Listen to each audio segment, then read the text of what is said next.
Hello everyone, welcome to another video. दोस्तों, आज की इस वीडियो में हम बात करेंगे मल्टीप्लिकेशन के बारे में। किसके मल्टीप्लिकेशन के बारे में? इंटीजर्स के मल्टीप्लिकेशन के बारे में। तो चलिए शुरू करते हैं। तो दोस्तों, मल्टीप्लिकेशन के बारे में जानने से पहले कुछ हमें साइंस के बारे में जानना जरूरी है। साइंस जैसे कि माइनस को और माइनस को मल्टीप्लाई करेंगे तो हमारा जो साइन होगा वह प्लस का आएगा, और अगर मैं प्लस को और प्लस को मल्टीप्लाई करेंगे तो जो हमारा आंसर आएगा वो भी प्लस में ही रहेगा। लेकिन अगर में हम क्या करें, एक माइनस साइन को मल्टीप्लाई करें और दूसरा एक प्लस साइन को मल्टीप्लाई करें तो जो हमारा होगा वह माइनस साइन आएगा। और अगर मैं प्लस को और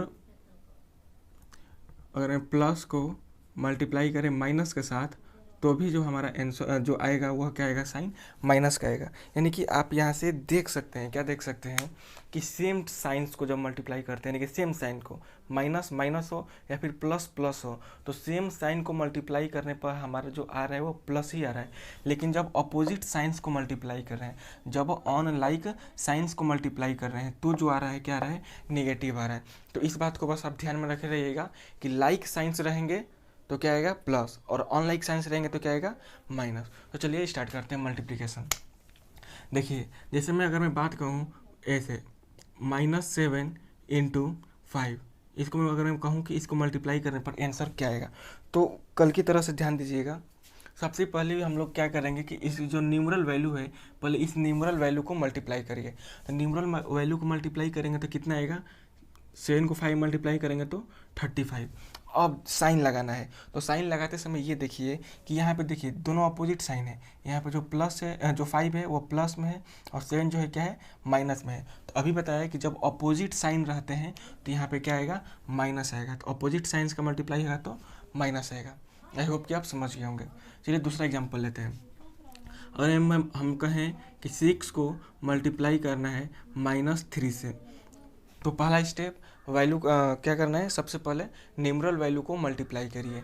तो 6 को और 3 को मल्टीप्लाई करिए। 6 और 3 को मल्टीप्लाई करने पर कितना आएगा, 18 आएगा। कितना आएगा, 18। अब दूसरे साइन पुट करना है। दूसरा स्टेप क्या है, साइन पुट करना है। तो देखिए अपोजिट साइन है, यहाँ पे 3 क्या है, माइनस में, और 6 क्या है, पॉजिटिव में। तो जब अपोजिट साइन रहते हैं तो क्या आता है, अपोजिट साइन रहता है तो क्या आता है, माइनस रहता है।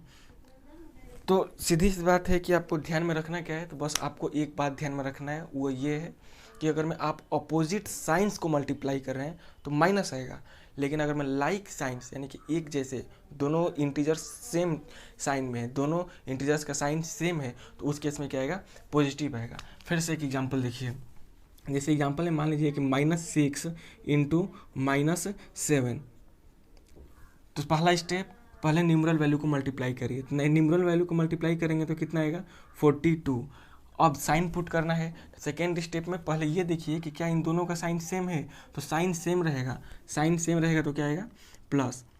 सेम साइन रहेगा तो प्लस, और अपोजिट साइन रहेंगे तो माइनस। फिर से एग्जांपल देखिए, -5 × 6 की अगर हम बात करें तो देखिए यहाँ पे क्या है, सबसे पहले न्यूमरल वैल्यू को मल्टीप्लाई करिए। तो न्यूमरल वैल्यू को मल्टीप्लाई करेंगे तो 6 5 से कितना हो जाएगा, 30। 6 5 से कितना होगा, 30। उसके बाद से सेकेंड स्टेप में क्या ध्यान देना है, तो सेकेंड स्टेप में ध्यान देना है साइंस को। तो साइन देखिए दोनों का अपोजिट साइन है, एक माइनस में है और एक प्लस में है। तो जब अपोजिट साइन रहते हैं तो क्या आएगा, जब अपोजिट साइन रहेगा तो माइनस आएगा। आई होप कि आप मल्टीप्लिकेशन समझ गए होंगे। एक और लास्ट एग्जांपल लेकर आपको समझाते हैं। देखिए जैसे अगर मैं कहूँ कि -5 × -7, इसका वैल्यू क्या होगा, तो वही स्टेप है क्या कि पहले आप न्यूमरल वैल्यू को मल्टीप्लाई करिए। न्यूमरल वैल्यू को मल्टीप्लाई करें, 7 और 5 को मल्टीप्लाई करेंगे तो क्या आएगा, 35। क्या आएगा, 35। सेकेंड स्टेप क्या है, साइन पुट करना है। तो देखिए दोनों का साइन सेम है, दोनों के दोनों क्या है, नेगेटिव में। तो साइन सेम रहेगा, सेम साइन को मल्टीप्लाई करने पर क्या आएगा, प्लस में आएगा। आई होप कि आप समझ गए होंगे। मल्टीप्लिकेशन समझ गए। अब हम बात करेंगे मल्टीप्लिकेशन की कुछ प्रॉपर्टी होती है, उस प्रॉपर्टी के बारे में बात करते हैं। चलिए इसके प्रॉपर्टी के बारे में बात कर लेते हैं। चलिए मल्टीप्लिकेशन के कुछ प्रॉपर्टी के बारे में बात कर लेते हैं। मल्टीप्लिकेशन की सबसे पहली प्रॉपर्टी है क्लोजर प्रॉपर्टी। इसका मतलब क्या होता है? इसका मतलब ये हुआ कि अगर मैं आप किसी एक इंटीजर को दूसरे इंटीजर से मल्टीप्लाई करेंगे तो जो हमारा रिजल्ट आएगा वो भी क्या होगा? एक इंटीजर ही होगा। जैसे एग्जांपल में मान लीजिए मैं दो पॉजिटिव इंटीजर को मल्टीप्लाई कर रहा हूँ। जैसे मान लीजिए 2 भी पॉजिटिव इंटीजर है, 5 भी क्या है? पॉजिटिव इंटीजर है। इन दोनों को मल्टीप्लाई करिए, 2 × 5 कितना आएगा? 10। तो देखिए ये भी इंटीजर है, ये भी इंटीजर है, और जो रिजल्ट आया है 10, क्या ये भी इंटीजर नहीं है?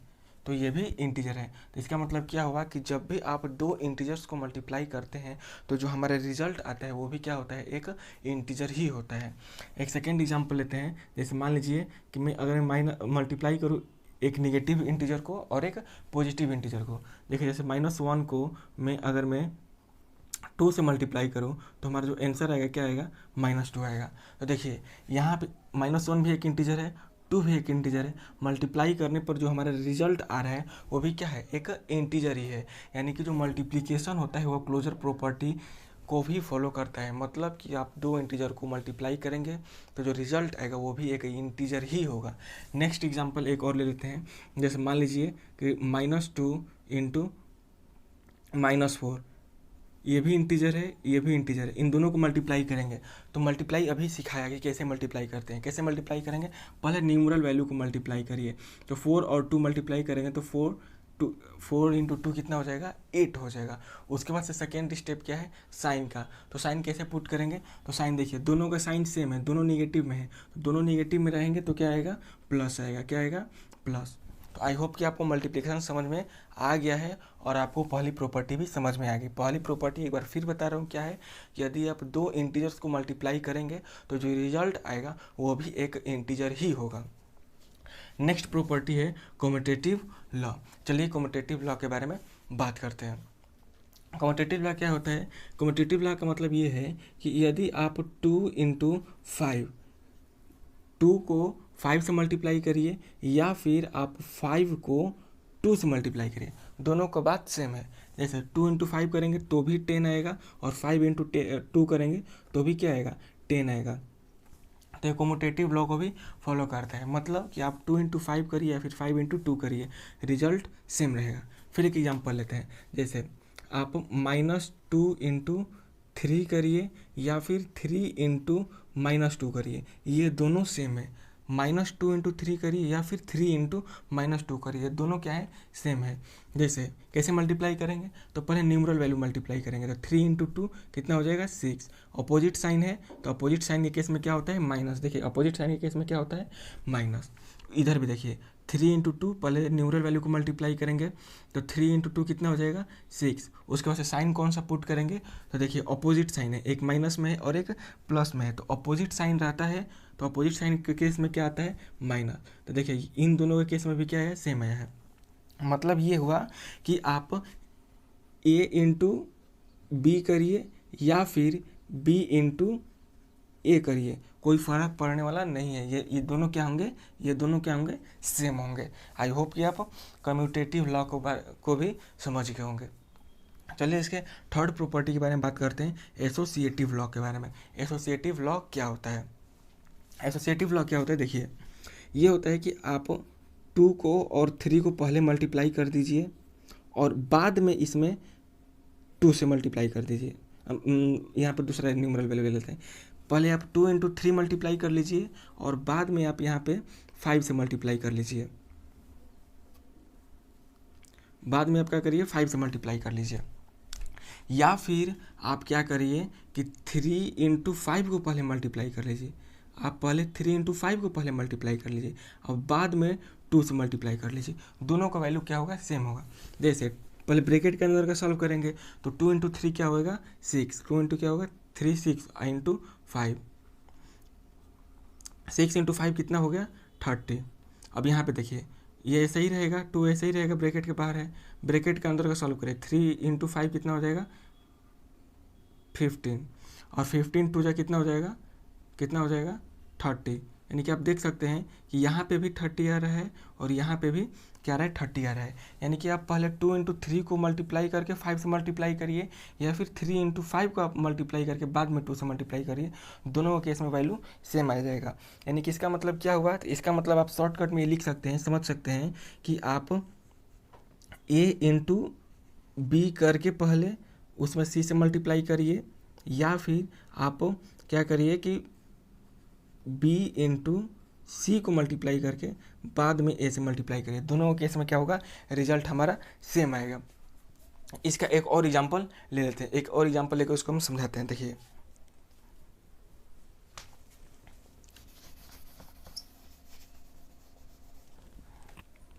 देखिए मैं बाहर क्या कर दूँ, यहाँ पे -2 कर दूँ इंटू यहाँ पे -3 इंटू -5 कर दूँ, और इधर क्या करूँ, अभी बताया कि आप इन दोनों को पहले मल्टीप्लाई करके तीसरे से मल्टीप्लाई करिए, या फिर पहले 2 को और -3 को आपस में मल्टीप्लाई कर लीजिए और बाद में -5 से मल्टीप्लाई कर लीजिए। दोनों सेम है। देखिए कैसे सेम है। पहले ब्रैकेट का अंदर का सॉल्व करेंगे तो पहले न्यूमरल वैल्यू मल्टीप्लाई करेंगे, तो 5 इंटू 3 कितना हो जाएगा 15। साइन क्या आएगा, सेम साइन है, दोनों को दोनों नेगेटिव में है तो सेम साइन होता है, तो क्या आएगा पॉजिटिव। यहाँ पे प्लस लिखने की जरूरत नहीं है क्योंकि वो पहले से अंडरस्टूड होता है। -2 यहाँ पे है, इन दोनों को मल्टीप्लाई करेंगे तो क्या आएगा -30। यानी कि इस साइड की तरफ कितना आया -30 आया। अब इधर का देखिए, इधर भी पहले ब्रैकेट के अंदर का सॉल्व करिए, तो पहले न्यूमरल वैल्यू को मल्टीप्लाई कर लीजिए। 2 इंटू 3 कितना हो जाएगा 6। सेम साइन है, सेम साइन के केस में क्या होता है पॉजिटिव होता है, तो यहाँ प्लस लिखने की जरूरत नहीं होती है क्योंकि यहाँ पे प्लस पहले से क्या है अंडरस्टूड होता है। अब यहाँ पे क्या बचिया, यहाँ पे इंटू क्या हो गया है -5। अब इसको मल्टीप्लाई करिए, न्यूमरल वैल्यू को पहले मल्टीप्लाई करिए, 6 5 या कितना हो जाएगा 6 5 या 30, और अपोजिट साइन है तो अपोजिट साइन के केस में क्या आता है माइनस। देखिए इन दोनों के केस में क्या होता है, दोनों के दोनों क्या है सेम है कि नहीं है, सेम है ना, -30 और -30, तो यानी कि यह जो है मल्टीप्लिकेशन है एसोसिएटिव लॉ को भी फॉलो करता है। एक और एग्जांपल लेकर आपको यह समझाते हैं।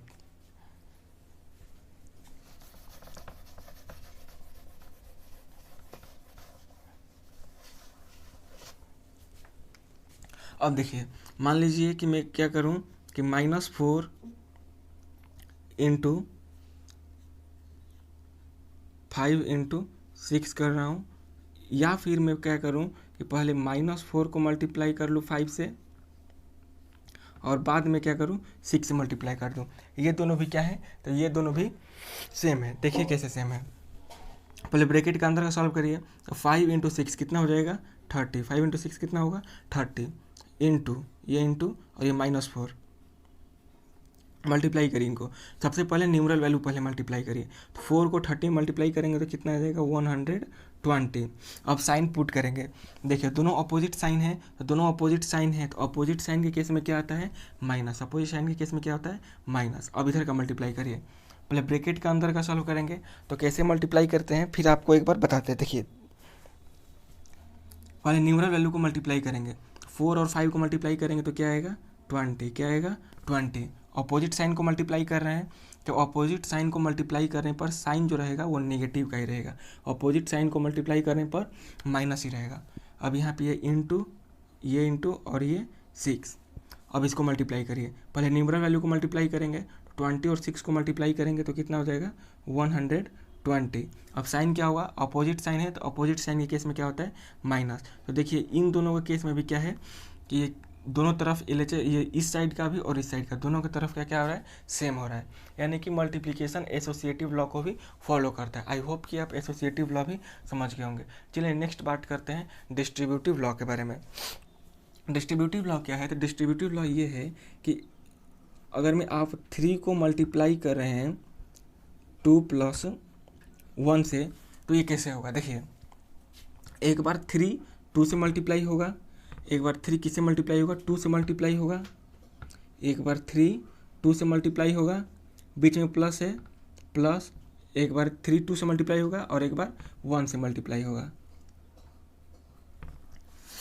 तो ये कितना हो जाएगा 3 2 जा 6, ये कितना हो गया, ये इंटू का साइन है, 3 × 1 3, कितना आया 6 और 3 कितना आया 9 आया। देखिए यहाँ पे भी आप अगर मैं करेंगे तो इधर भी क्या होगा 9 हो जाएगा।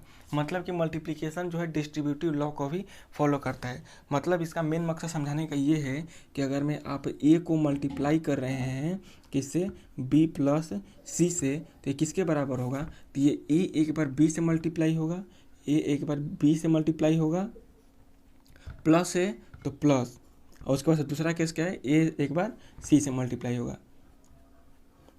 यानी कि यहाँ पे अगर मैं a इंटू ब्रेकेट में b प्लस सी है तो a एक बार b से मल्टीप्लाई होगा और a एक बार c से मल्टीप्लाई होगा। आई होप कि आप समझ गए होंगे। चलिए इसका नेगेटिव वाला एक एग्जांपल लेते हैं। इस नेगेटिव वाला एग्जांपल क्या है, वही एग्जांपल लेते हैं। जैसे मान लीजिए कि अगर मैं 5 इंटू आप 4 माइनस 3 करके मल्टीप्लाई करिए तो क्या होगा, 5 एक बार 4 से मल्टीप्लाई होगा, 5 क्या होगा एक बार 4 से मल्टीप्लाई होगा, माइनस है बीच में तो यहाँ पे बीच में माइनस, और 5 एक बार 4 से मल्टीप्लाई होगा और 5 एक बार 3 से मल्टीप्लाई होगा, 5 एक बार 3 से तो कितना हो जाएगा 5 4 जा 20 माइनस 5 3 जा कितना हो जाएगा 15, तो कितना आएगा हमारा आंसर 5।